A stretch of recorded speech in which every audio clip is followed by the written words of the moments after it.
It goes into just here we are today, where 90% of what Americans see, hear, and read is controlled by 6 corporations, 6 giant umbrella corporations. How?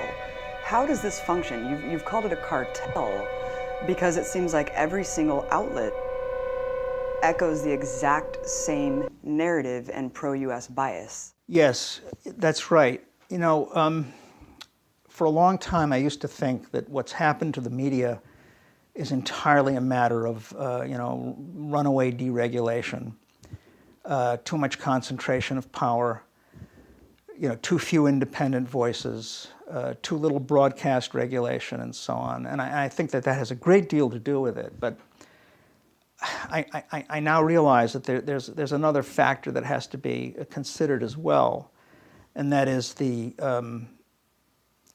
energetic involvement of the covert side of our own government in the news and entertainment business. Countless people within the media are either wittingly involved with, our intelligence agencies, which is something that started to be exposed in the 70s with the congressional hearings, not just the CIA, but the FBI as well. I thought that it was a matter of real concern that planted stories intended to serve a national purpose abroad came home and were circulated here and believed here, because this would mean that the CIA could manipulate the news in the United States by channeling it through some foreign country. Do you have any people being paid by the CIA who are contributing to a major circulation American journal? We do have people who submit pieces to American journals. Do you have any people paid by the CIA who are working for television networks?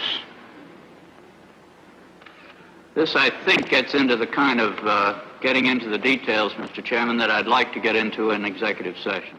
But then there are also a lot of people who are, manipulated in traditional ways. They have sources inside the government who will give them certain tips, give them certain stories, and they end up becoming dependent on those sources for that kind of information. They break really big stories and so on, and then they, I think without even knowing it, end up carrying water for those agencies. You can hire people, you can actually pay them, you can have them under contract, right? Which is chilling and wrong in a democracy for the government to be paying people who are supposed to be providing the public with news to, basically insert state propaganda into that news. It's wrong, but it's only one way of many in which the press and often the entertainment industries end up reflecting, serving the agenda of the state and very, very powerful corporations. How else to explain the bizarre unanimity that we notice today of the press on certain stories that they somehow managed to get absolutely wrong over and over and over and over? I mean, I've been around for a long time, studying the media in this country for decades. I've really never seen anything like this. There's an Alice in Wonderland quality to it, because we live in a country that prides itself on freedom of expression and the marketplace of ideas. And yet we see over and over and over and over again on issue after issue, there's a certain truth that is enforced with exactly the same kind of ruthlessness and impatience with any disagreement that you'll find in countries like North Korea. It's not like it's some big conspiracy theory where there's just 100 guys in a room smoking, figuring out, here, we're gonna pull this on this news agency, Fox is gonna air this. The interlocking boards of directorates, the sponsorship, the direct-to-consumer advertising, especially when it comes to pharmaceutical agencies. How would you say it works? Is it just a machine functioning on its own and people are self-censoring and they just know they can't touch certain subjects? Sometimes it happens, at the moment because of a particular interest exerting pressure. a lot of times it happens in this way, you know, that a particular interest is vigilant in its own defense, is on the lookout for any kind of coverage that's going to screw with their bottom line, and then this has been going on for 100 years, okay?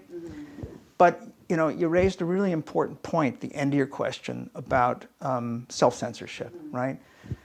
And you used the phrase conspiracy theory a moment ago, and I think it's important that we talk about that because that will help us understand exactly how this works, you know, conspiracy theory.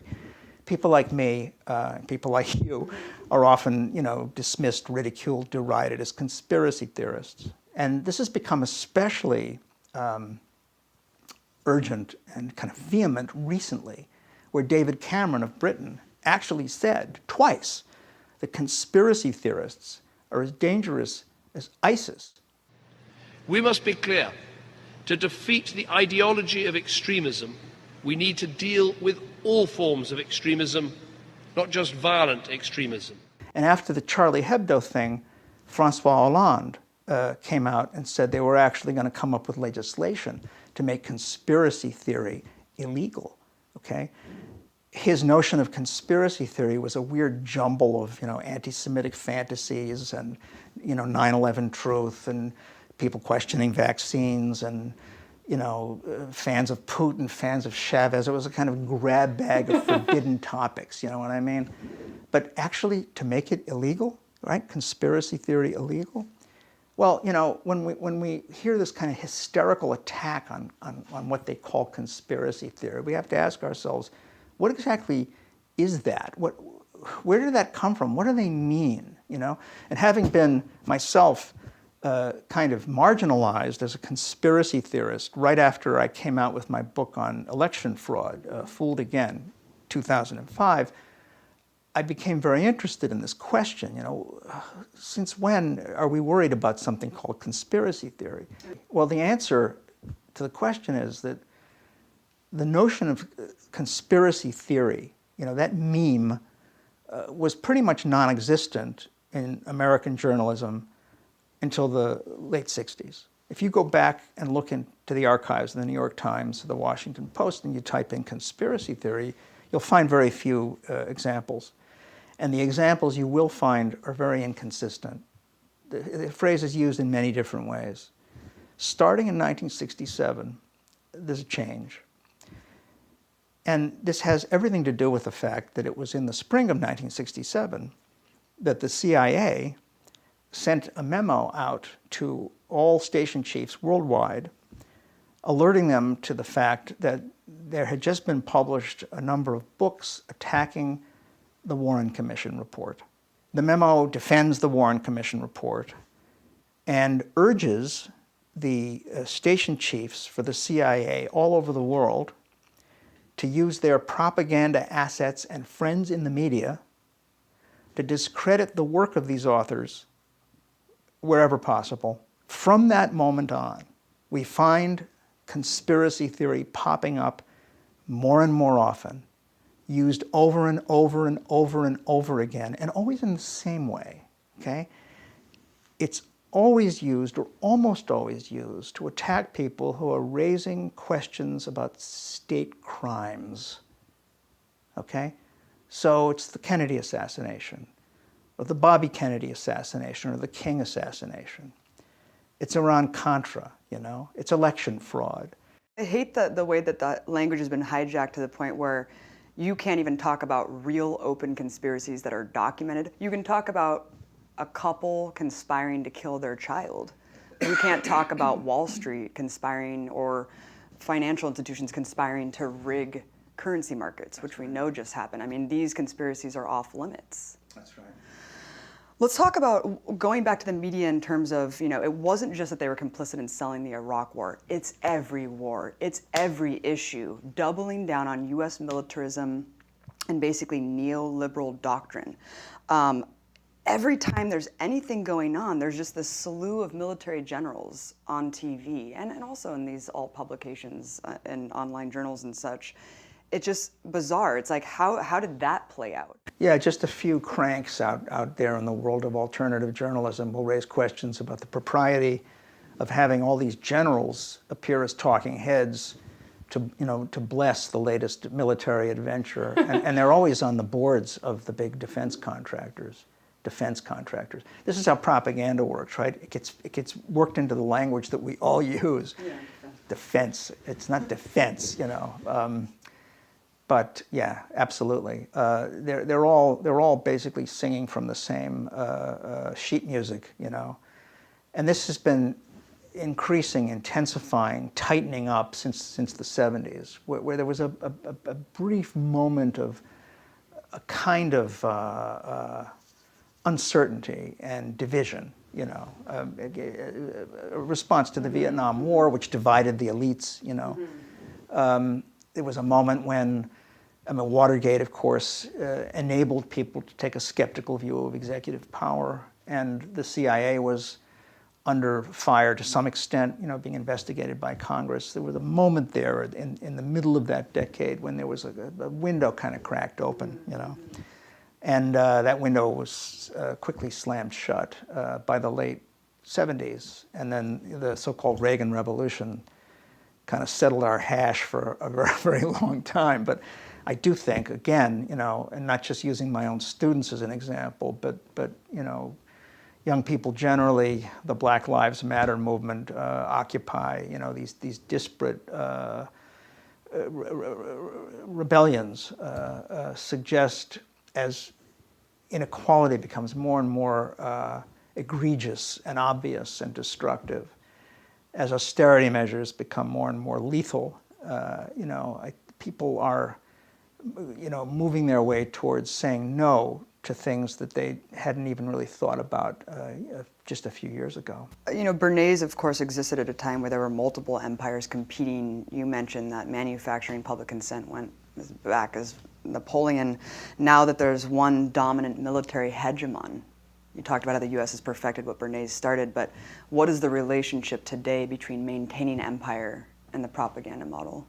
Well, I think that the propaganda that batters us all is so, you know, repetitious and monotone, you know, precisely because it is at the service of a kind of single dominant, use the word hegemon. I think that's the truth. That's the case, you know.